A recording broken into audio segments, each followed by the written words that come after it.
नमस्कार, हम डिम्पल मिश्रा स्वागत करतानी रउरा सबके अपना चैनल पे।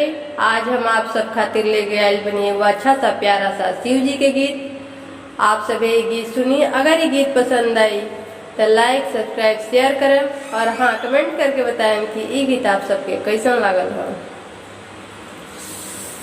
हरे शिवाजी जे चलेनी पूरबी बनी जिया, गौरा बेटी के लिहानी लगाई।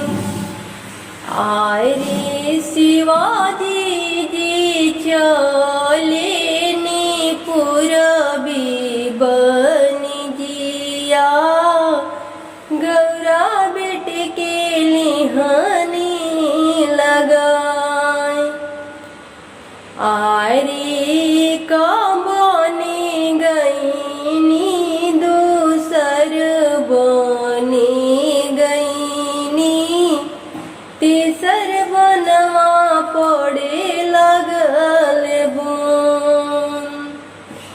हाय रे कबनी गईनी दूसर बने गईनी, तीसर बनवा पड़े लगल बुन।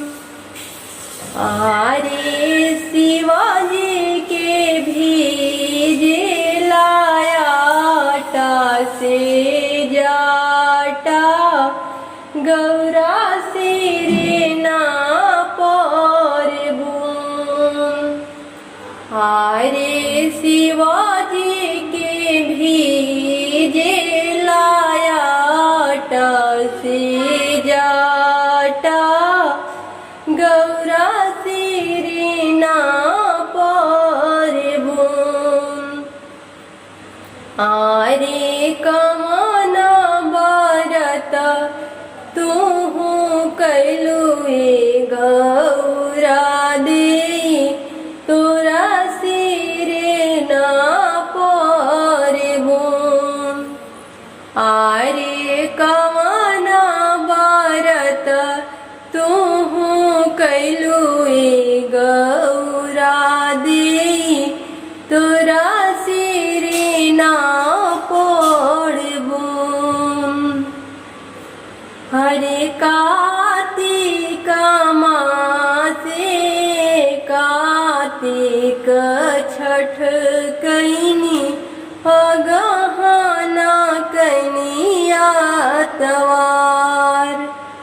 आरे कार्तिक मासे कार्तिक छठ कैनी, अगहना कैनी आतवार।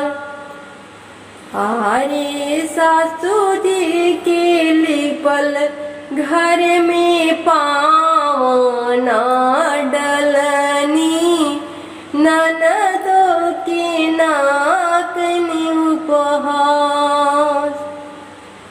आरे सासू के लिपल घर में पावना ही डलनी, ननदों के नाकनी उपहास। आरे हे बरत हम कनी महादेव, हमरा सिरे ना पर बुन। आरे